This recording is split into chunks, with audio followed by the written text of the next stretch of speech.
Halo, saya Mr. Taufik di channel English on Folded Paper. Pada video pertama, saya telah menjelaskan tentang apa dan apa saja part of speech. Berikut, saya akan membahas secara rinci tentang part of speech.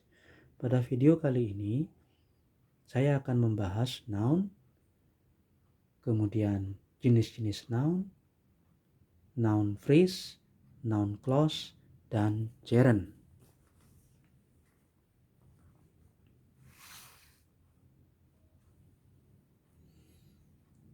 Noun adalah kata benda untuk penamaan orang, misalkan John, kemudian binatang, misalkan tiger, tempat, misalkan market, benda, car, dan ide, opinion. Noun berfungsi sebagai subjek atau objek dalam kalimat.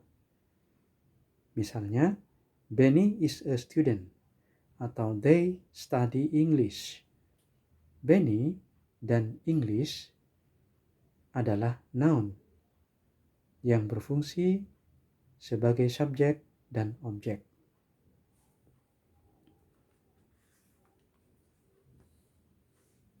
Types of noun, jenis-jenis noun. Yang pertama adalah concrete noun atau kata benda wujud atau tampak yang kita bisa lihat dan raba. Contohnya hill, bukit, pen, panci, rain, hujan, kemudian tempat tidur, makanan, dan lain-lain. Yang kedua adalah abstract noun atau kata benda tak wujud. Kita tidak dapat mengindranya. Ia hanya ada di pikiran kita. Contohnya beauty, kecantikan, kebahagiaan, kebebasan, dan lain-lain. Yang ketiga adalah countable noun atau kata benda dapat dihitung. Kata benda jenis ini memiliki bentuk tunggal, singular, dan plural, jamak. Contohnya sebuah pena, beberapa pena, sebuah rumah, beberapa rumah, dan lain-lain. Yang keempat adalah uncountable noun atau kata benda yang tak dapat dihitung. Kata benda jenis ini tidak pernah memiliki bentuk jamak. Misalnya sand, pasir, air, udara, air, dan lain-lain. Yang kelima adalah common noun atau kata benda umum. Ia mewakili macam-macamnya. Contohnya vehicle, kendaraan, toys, mainan, river, sungai, holiday, hari libur, keagamaan, dan lain-lain. Kemudian yang keenam adalah proper noun. Kata benda yang menunjukkan nama diri atau sebutan dari sesuatu. Kata benda jenis ini biasanya memakai huruf kapital.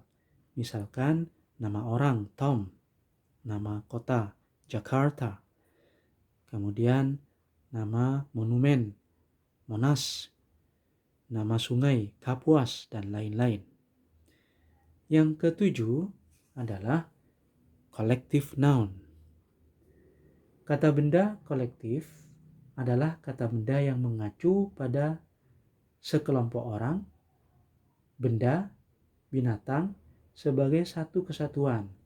Contohnya army, angkatan bersenjata, crew, awak, kemudian flock, sekawanan, faculty, class, pelajaran, dan lain-lain. Yang kedelapan adalah compound noun, kata benda campuran. Adalah kata benda yang berasal dari beberapa kata dan membentuk arti baru. Contohnya football, sepak bola, bedroom, kamar tidur, grown up, pertumbuhan atau dewasa, kemudian pickpocket, copet, dan lain-lain.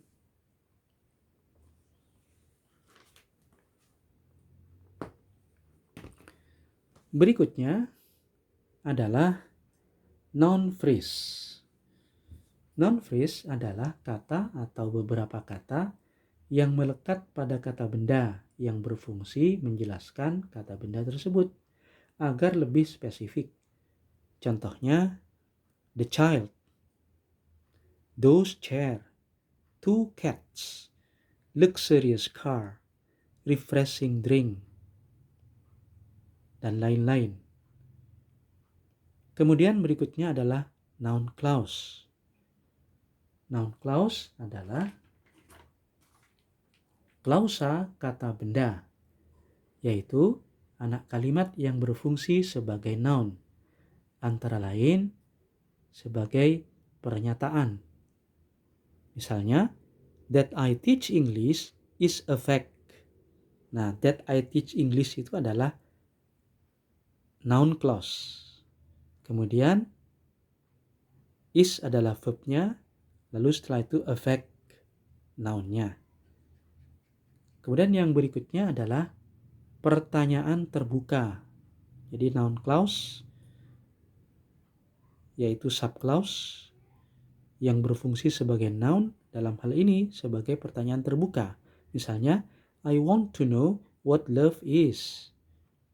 Saya ingin tahu what love is adalah subclause-nya. Kemudian yang terakhir adalah sebagai pertanyaan tertutup. I wonder if it will be shiny or not. Saya bertanya-tanya apakah akan cerah atau tidak. Yang terakhir adalah gerund. Gerund adalah kata benda yang berasal dari kata kerja pertama yang diimbuhi akhiran ing. Gerund bisa menempati posisi subjek. Misalnya, traveling is my hobby. Nah, traveling di sini adalah noun. Dia menempati posisi subjek. Kemudian bisa juga menempati posisi objek. Misalkan, I like traveling. Traveling pada kalimat yang kedua ini menempati posisi objek. Berikutnya, after preposition. Misalkan, I am fond of traveling. Saya gemar bepergian. Yang terakhir adalah after certain verb, setelah kata kerja tertentu. Misalnya, I need traveling. Saya perlu bepergian. Itulah pembahasan tentang noun. Semoga bermanfaat. Sampai jumpa pada video berikutnya.